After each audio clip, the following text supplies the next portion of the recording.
Hello everybody, my name is Cheesy, welcome back to the channel. So today I wanted to do a follow-up from my Legendary Weapons Showcase I did 2 or 3 weeks ago.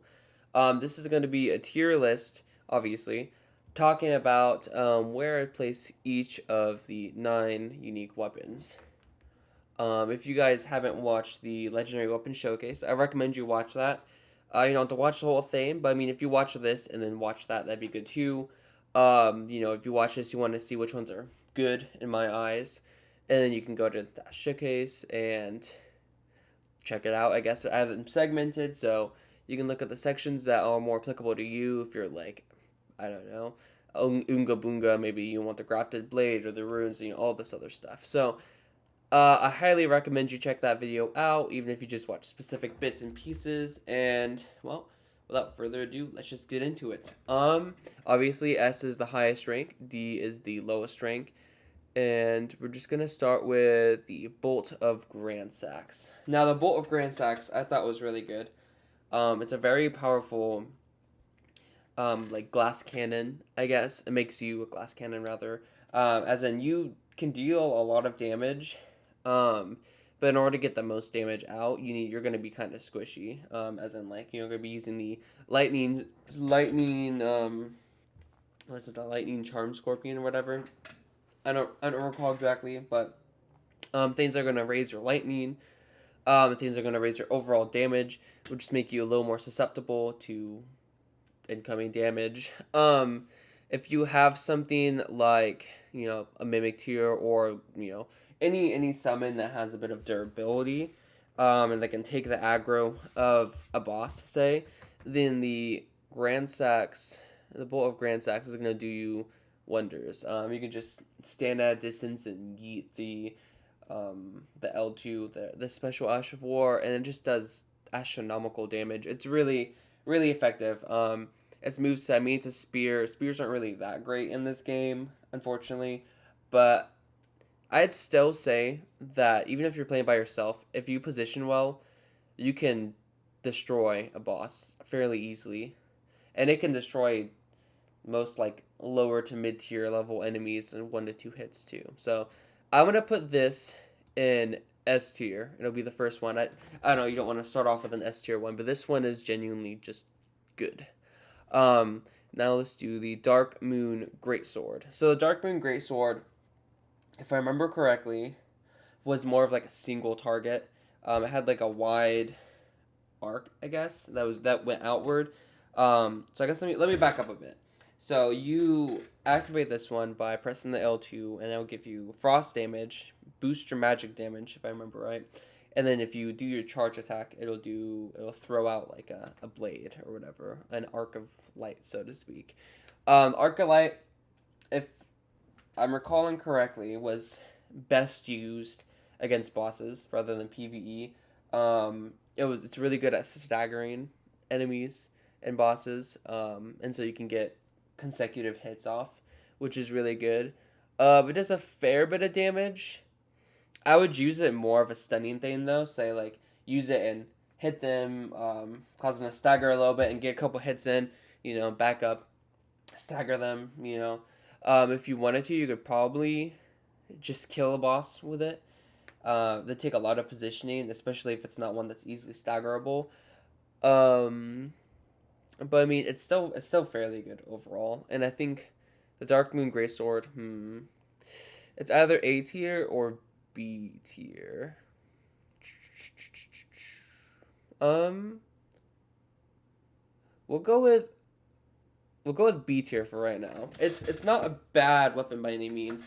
In fact, it's fairly good, and if you use things that buff like charge attacks and whatnot, it'll do you well. Let's see. Now we have the Devourr Scepter. Now this one is gonna go fairly low for multiple reasons. So firstly, it just against bosses, it does not do well. Maybe if it's like a last resort sort of thing and you're really low on health, and if you can somehow manage to position yourself in a way that the boss won't hit you in the long amount of time it takes you to, raise it up, plant it into the ground, do the suck, and then get yourself into a more favorable position. It's just it takes so long that against a boss, like a one-on-one encounter where they're actively trying to kill you, it's not the best. Um, that being said, against multiple enemies, it's not terrible, but it's not really good either. It's a cool idea, and maybe if they balanced it better, maybe have it do more or have it be like a portion of their health or something. I'm not exactly sure what the metrics are, but as of where it stands now, it's just not very good, and you'd get more value out of just hitting them normally than using your L2. And then, like I said, maybe if it's like a last resort thing, like if you're really low and you don't have any flasks or whatever, but it's just I can't put it I had to put it in D tier. I do not think it's maybe you can put it in C tier. We'll put it in C tier. We'll be generous.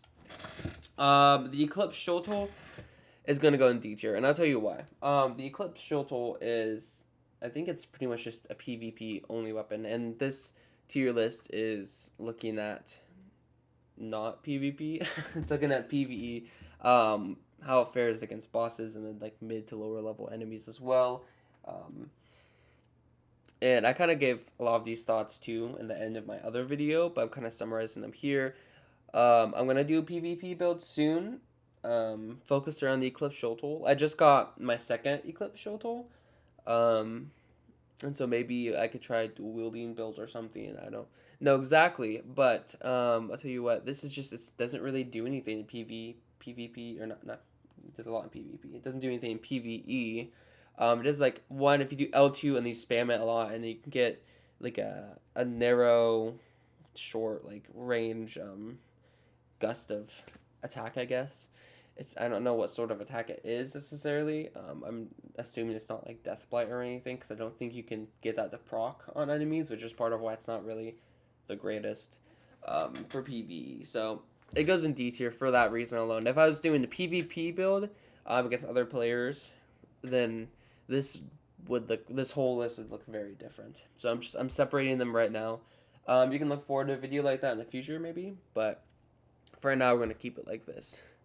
The Sacred, no, that's not the right one. The Golden Order Greatsword, that's the one. The Golden Order Greatsword, if I remember right, it's just like a better version of the Darkmoon Greatsword. The only downside being, or I guess it's not really a downside, it's pretty much expected, but it costs FP to actually use its thing, whereas the Darkmoon Greatsword, I guess, is more of like a positive for that, is that it uses the, well, it doesn't use anything, it uses stamina, I guess. It's a charged attack, technically, which makes that, it's definitely a big advantage in some situations. You can definitely buff that a lot with various talismans and stuff, which I guess makes it a little bit more nuanced, I guess. So I'm gonna leave it in B tier, I think, but there could be an argument made that it could be A tier. That being said, the Golden Order is gonna go in A tier because it's got 2 attacks. It's got the initial, when you do like the salute, that does an AoE blast around you that does sufficient damage and staggers enemies. And then you have the follow-up where you do a swing and you do like a ray of light comes out and it hits them, and it can hit multiple enemies, if I'm remembering right. Like it can go through, it doesn't like disappear on impact. So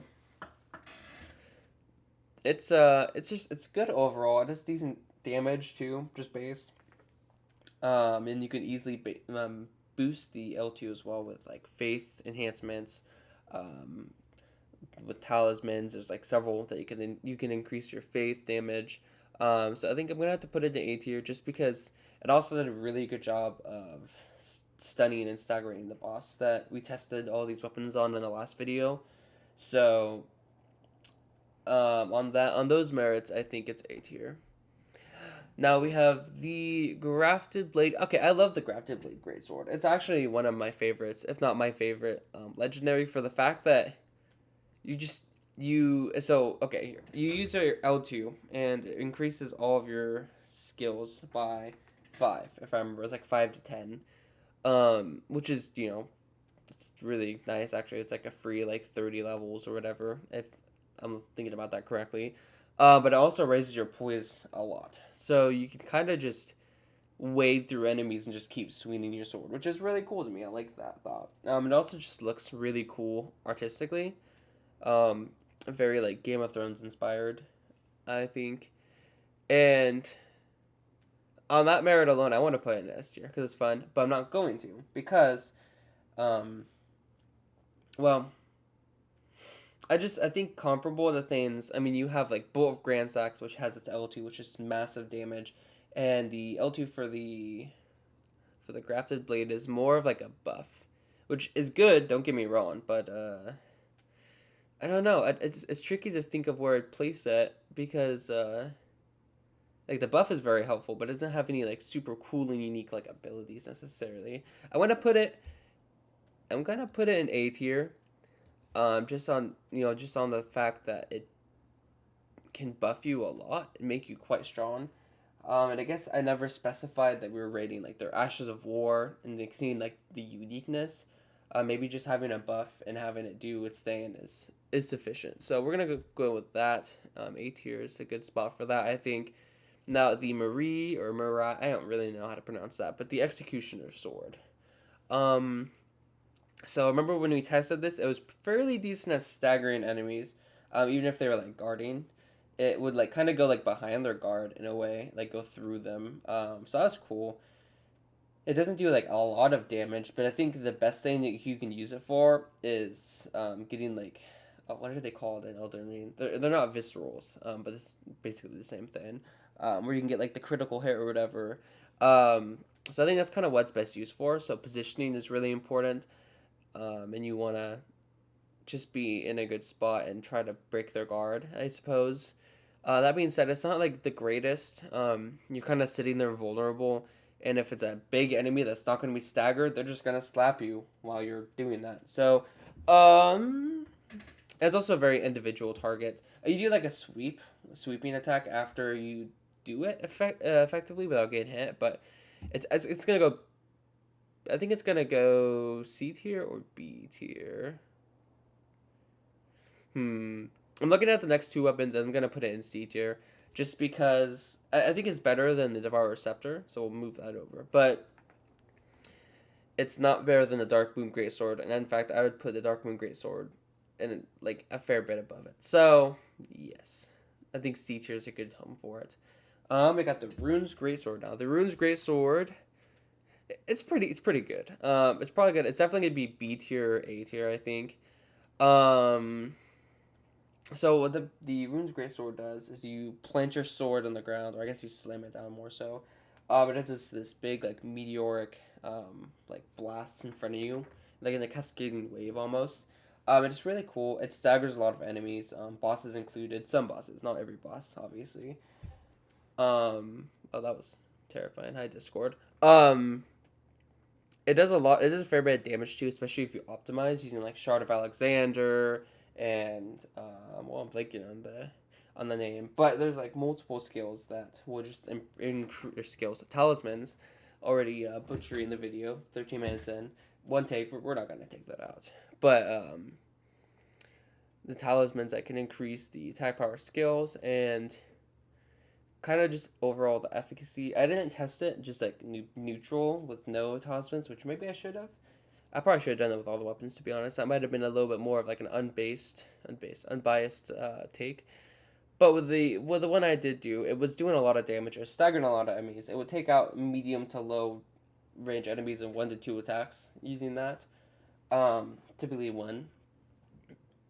And it's just really good. And also if you do like a charged heavy attack as well, it does like a spike thing that comes up, which is neat. It doesn't do a whole lot of damage or anything, but it's just cool. So I'm going to go ahead and just put it in A tier, just because it is a lot of damage. It does that amount of damage in a large area as well. And you have like a lot of range too. So it's kind of a positioning game, as with like a lot of these weapons, but I think you can do a lot with the Rune's Greatsword. So yeah, A tier is a good place for that. Now the Sword of Night and Flame is gonna go in S tier, and I'll tell you why. This weapon has been like patched. Patched implies it's like bugged. I don't know if it's ever bugged, but it has been fixed multiple times in the sense that it was very, very powerful, and now it is less powerful. I think even now it's still really powerful. It's got a strong like distance attack, well, medium distance attack, and then it has a very powerful near, like close range, like more of like an AOE attack as well. So it's got single, it's got AOE, it has decent move set. It's very like no matter what your situation is, you'll get good use out of it. Pretty much, it's just all around a great utility weapon. You can do a lot of damage. You don't do damage as quickly as with the Bolt of Grand Sax maybe, but you can do a lot of damage. You can do it very consistently, and you don't have to worry about like being destroyed either while you're doing it. You can be a lot safer, the positioning wise. So definitely an S tier for that. Well, I think that is all 9. So let me know in the comments below if you guys agree with this. Maybe if there's any changes, like maybe you think the Grafted Blade goes in B tier, which I could see there being an argument, or the Marie Executioner being higher, Darkmoon being higher. There's things that you could argue, and it's all kind of indicative of playstyle and how you like to play the game. The sort of things that you value and the sort of things that you would be okay with working with, or the things that you don't want to work with. Like maybe you just want to get in there and swing, and you don't care about like positioning around the arena into like the most efficient spot to get off these AoE attacks and whatever. Maybe you just want to swing your sword, and you know what? That's admirable. I appreciate that about you guys, whoever you are. It's a very fun way to play. Me personally, I use the Bloodhound's Fan for like the first 80% of my like initial playthrough. And I didn't use the actual ward all because I had the parrying shield in my left arm. I didn't understand the parrying mechanics, I guess, and so it's kind of just like a useless thing for me. So I didn't even really figure out what Ashes of War were until like my second playthrough, or like the very end of my first playthrough. It was kind of embarrassing. But Elden Ring is my first Soulsborne game, so I'm not too bereft about it. So yeah, go ahead and leave a comment below if you guys agree or if you disagree. If you guys enjoy this video, go ahead and maybe drop it a like. That really helps with the algorithm, which is really helpful. I'm trying to upload every week, so I'm trying to upload decently consistent and high quality content when able. I do have a really big move coming up. Probably touch on that more in maybe its own video. It kind of warrants that. But things are going to be getting tricky in the next little bit of time. So I'm going to try to upload a little more right now so that it's not too inconvenient in the future when I'm not uploading consistently. Maybe I'll have some videos I can sit on and upload from the car or something. So yeah, well, I guess that about concludes this tier list. This is the final product. I'm fairly confident that this is where everything belongs. Like I said, go ahead and comment below if you guys disagree. I look forward to seeing your guys' criticisms and input, or what you would say. If you say something like Devour Scepter is S tier, then I'm gonna want to see some evidence to back that up to some capacity. Like I must have missed something crucial. So yeah, if you guys enjoyed this video, consider checking out the weapon showcase that I was talking about earlier. Also consider subscribing if this is something that you found engaging and entertaining. This is typically what my quality consists of. This video is going to be less edited than some of my other ones. Some of them I spend like 8 hours editing, some of them I spend like an hour editing. So it kind of depends on the topic of the video and whether it requires a bunch of editing. So yeah, I think I'm just gonna call it. This has always been the trickiest part, is like ending the video, but I hope you guys all have a great rest of your day, whether it's morning, evening, night, whatever. Have a great rest of your day, and I wish you guys well in life. And with that, I will bid you guys farewell. Bye bye.